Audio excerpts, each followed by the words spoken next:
Okay, abusia, yabe makwa ba shrinko so edeba Ghana Politics Avenue so abusia yembonra yensemu.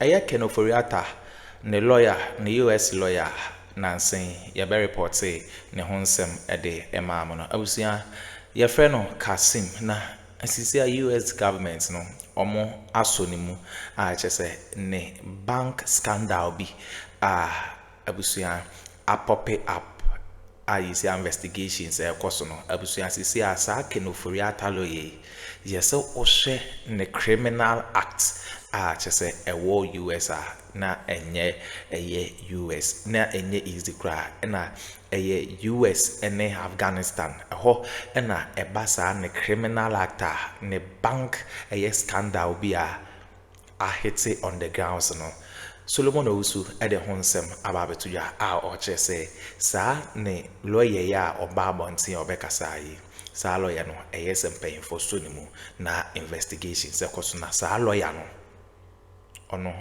Ofori Atta omoye pepepe ono so ye bia oye criminal mo yanko na yanko kwoti ensema Solomon Owusu ede tuja unsubscribe ya subscribe like na share ma afofon so ensa into me and kabia Ghana Politics Avenue. So don't forget to click on the notification bell so that any updates be about dropping on so once a bit to me aka madam.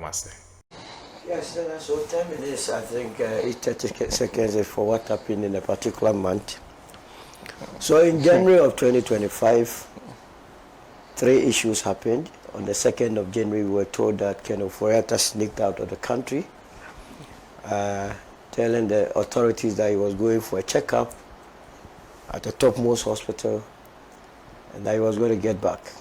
We were assured by his lawyer's home. I remember Frank Davis and Co. in Capremo, vociferous enough, told us, assured us, moved to the party itself, and also Afenyo Martins, who promised us that he was going to come. We are almost ending the year. The man says he will not come.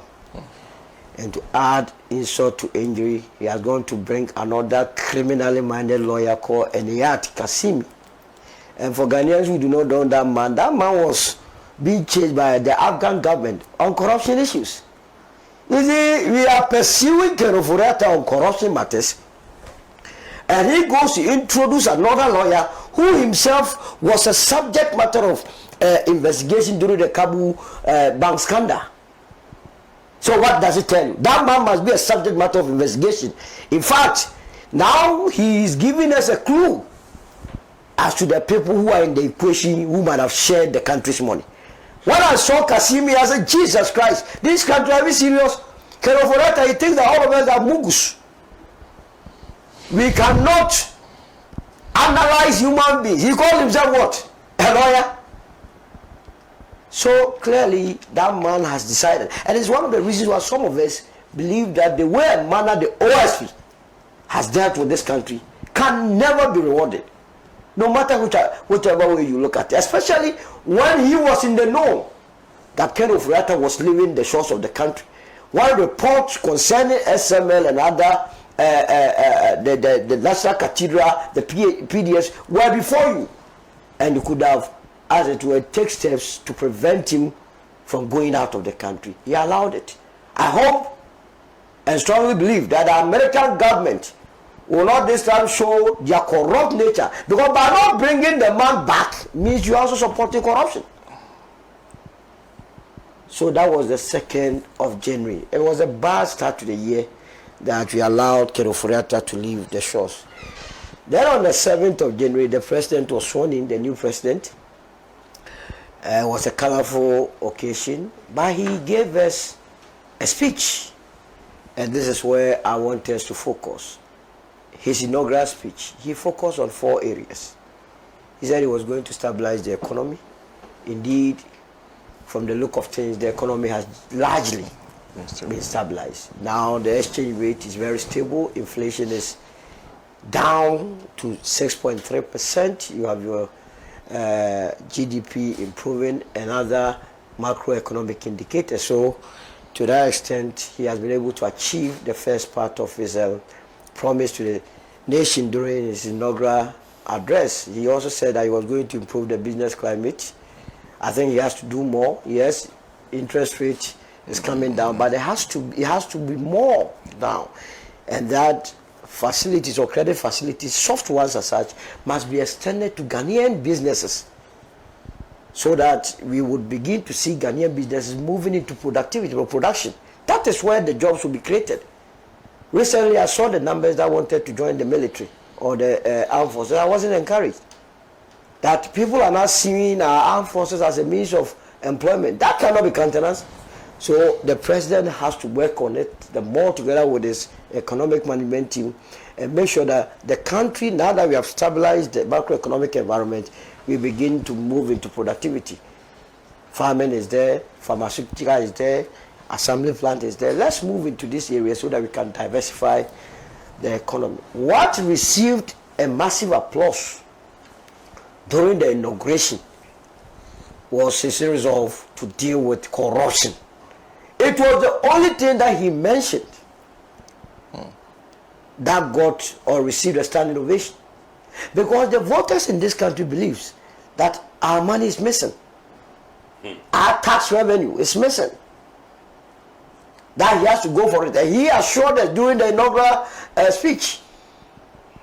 So if you link it to Kenofurata and the way he's behaving, you will see what is happening at the National Service, where as for National Service, I understand the Auditor General has surcharged 2 personalities with an amount of 2.4 billion. Hey, Senator, Nipa 2 going to pay 2.4 billion. That would have built UGMC 4 times of it. Doctor would have been running one. That would have been a good business for you. But people within his power party, he was an MP, never got access to resources, for which reason he was uprooted by the establishment. Now post the administration, ordinary national service. That is what makes Kenofurata's issue very serious. If just the national service that they are supposed to control about 100,000, people have been able to make away 2.4 billion. So now what of the one that borrowed $13.5 billion? What about the NPE? So I still believe that the scholarship secretariat, there is no reason why King's Lajima must be in parliament of this country making laws for you and I. When we know the levels of corruptions, is it not an insult to your integrity? In this country, as though it's becoming a norm. What people still, they want to go and hide under the cover of the legislative arm. So the legislator wants to have more corrupt officials? Is that what we are being told? So in 2026, the president must up the game in terms of the fight against corruption. We are still dealing with the monies that are in arrears. Even in the banks, when monies go into arrears, you clear that one before you come to the new law. So for us, we want to still concentrate on the former administration so that when they bring it, it will serve as an enough deterrent to those in government now, when they are punished, that you dare not, either there will be the moral justification for some of us to go after those that are in power now. Because we allowed those who were in power in the previous regime to get away with nonsense. So now there came the end of January, when the legislative arm dealt us a raw deal. Remember when they destroyed tables and chairs? No. And the microphone? What did the speaker Bagwin tell us? I'm doing this with you. He set up a committee. He said we're going to search out them. Tables, mics are destroyed. They are walking about freely. And in the last few days, they nearly caused that because there was no punishment again. February came, vetting continued, and March we did something called what? Economic dialogue. I think there was some positive out of that. Is the reason why we are seeing some stability in the economy. Most of the recommendations, I'm sure, have been implemented. But the greatest stroke from this administration was the removal of the Chief Justice Tokono. It was a good thing. One of the best decisions that John Mahama has taken. It to have gotten rid of impunity. In any case, he was not the one that took the decision. Someone petitioned. But the person that petitioned, I have given him a thumbs up on several occasions on this platform. Mr. Daniel Ofori, for that human job. So we cannot discuss the year without paying tribute to that 8 gallant Ghanaians that lost their lives through that unfortunate incident.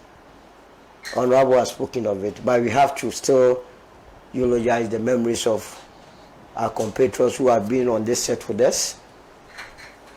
Mutala, Bawumia.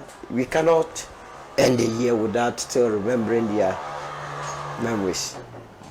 I think their death will come to a naught, as Honorable said, if we do not deal with Galamsey. And that reminds me, the MP in what's the constituency? Sutini North, together with colleagues that were fingered in that 9-month operation.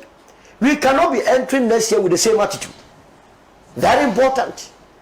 Senna, we are talking about African emancipation, liberation. We lost Major Mahama in that ordeal. Remember the Nchobwasis because of Galamsey. We didn't take that pragmatic steps. We have lost Bawumia dams. We nearly lost the commander of the Naimos. Till what time would we know that the issue of Galamsey has to be taken serious?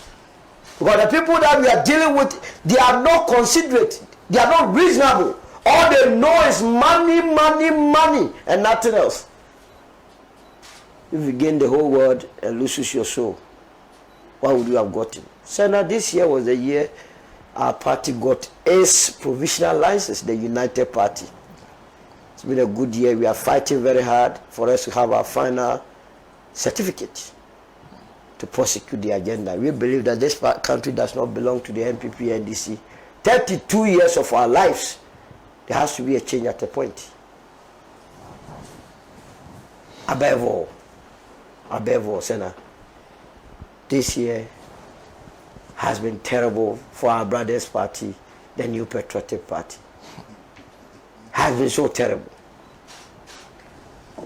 From insults, from threats, from where I sit, I believe that the national security must be up and doing. Either than that, the bloodbath that we experienced in this country in January, we may never get out of it. A party that has described all its contenders as sinners. Mahmoud Bawumia 13 sins, Kennedy 10 sins. Brian said he was going to say something small, they gave him 8 sins. Oh, they have added one. Addo made a mistake, his marriage nearly collapsed. So you were sleeping with girls. Can you imagine? Wow, how did they get to this point? Now, they are threatening religious and tribal politics here and there, which is not encouraging. But in all, I strongly believe that after the disintegration, they will realize that the mother party has always been the United Party. They will come and join us. Refined. Refined is the emphasis word. So that together we build this country. I wish everyone a Merry Christmas and a prosperous New Year. Thank you. Thank you. Thank you very much. Okay, just about 2 comments. This one is from Gamaliel Chu, says, well spoken. The liberation struggle must start with mental liberation, emancipate ourselves from mental slavery. None but ourselves can free our minds. That's Robert Nestamadi. Right now we have a confused curriculum where the children don't know where they belong. And continue to say, solo kudos. There's a proverb in French. I will struggle with that. But it says, to wit, same tobacco, same pipe. The lawyer and his client are the same. And says, yes, so thank you, Gamedi, for sending that. And this one also says, good morning. Kudos to Professor Prempeh and his colleagues. Though I haven't cited a copy of the review report, it will be complete if the committee did not touch on scrapping the Article 71 office holder salary structure and other allowances. And it continues, the president promised non-payment of ex gratia to his appointees Honorable Speaker Bagbin is also said parliamentarians are not supposed to be paid as Russia.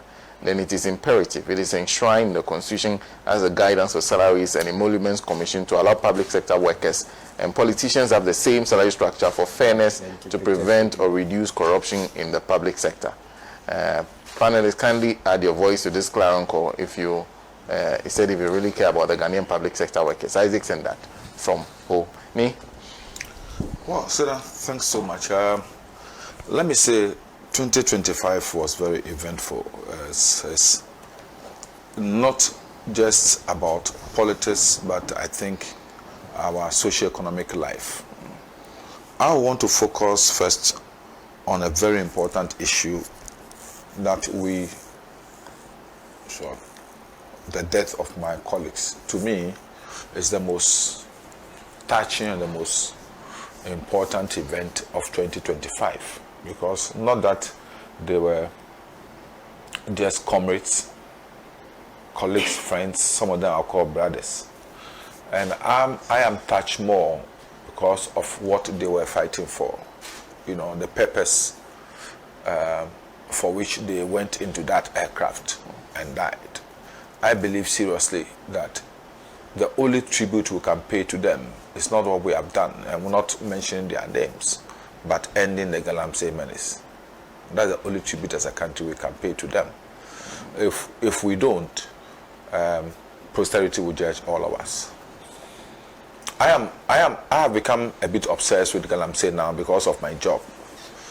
Traveling around the country, I am coming to reality. I'm seeing it live, the devastation that Galamsey is causing to our environment and to people. I've just come from part of the western region. Senior comrades, I'll tell you, they can't even get plantain to buy in that town. There's no plantain, there's no cassava. Because the whole land, the whole community is devastated. I'm telling you, serious. They can't even get water to drink, so people are using sachet water to bath. No, it's the reality, and I think that going to 2026, I will urge all of us as a country to put efforts in trying to minimize the effect of this human catastrophe. Apart from that, I think one important thing that I want to talk about in 2025 was the inauguration of the Mahama Care, the Mahama Trust program, because it's one intervention that's going to help all of us resolve some of the most difficult health issues that our people, our families, our friends encounter, and then they have difficulty. Just last week, an auntie of mine came to me complaining about the daughter who is scheduled to undertake a cancer treatment. And the initial treatment doc said it's going to cost almost about 80,000. How many families can afford this? That's a lot of money. 80,000. So I think the Mahama Care is a very, very good intervention, because today many more Ghanaians, doc is here. The last time I was talking to Professor Ernest York, and he's telling me many young Ghanaians are having cancer situations. Cancer is on the rise. I don't know what the causes are, but it's serious.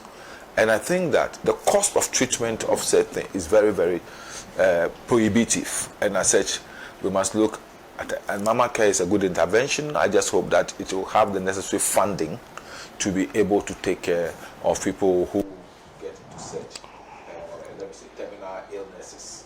And at least if you can bring relief to them. The next one I also talk about is the passing of the bill on Okada.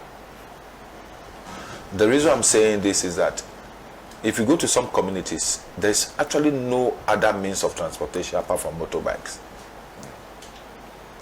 Now that I am encountered with the reality of creating access to people who live in the rural areas, I'm coming to see the fact that there are so many of our communities without the motorbike, they can't commune. So it's incumbent upon my office to try and liaise with assemblies to open up those communities And until we are done with that, I think the intervention of that bill is very important. The next has to do with Parliament passing the bill to change the names of certain universities. I think that those things were just superfluous and unnecessary at the time. I was in Parliament when we argued about that thing. You know, somebody trying to satisfy, it's like the issue of the National Cathedral. Somebody trying to satisfy his personal aggrandizement. And so, you know, how can you just have a university with that long name? Okay, abuzia we ne ensema ekoso our political highway so Ken Ofori Atta the lawyer and I US paying for US ne Afghanistan paying for and so over a bank scandal bia say a poppy apa any easy cry. Yabama says so much penekoti sa in some way a day aha Ghana Politics Avenue. So and don't forget to click on the notification bell so that we have any updates be ever dropping on so unsa ebe to me akabi medamase.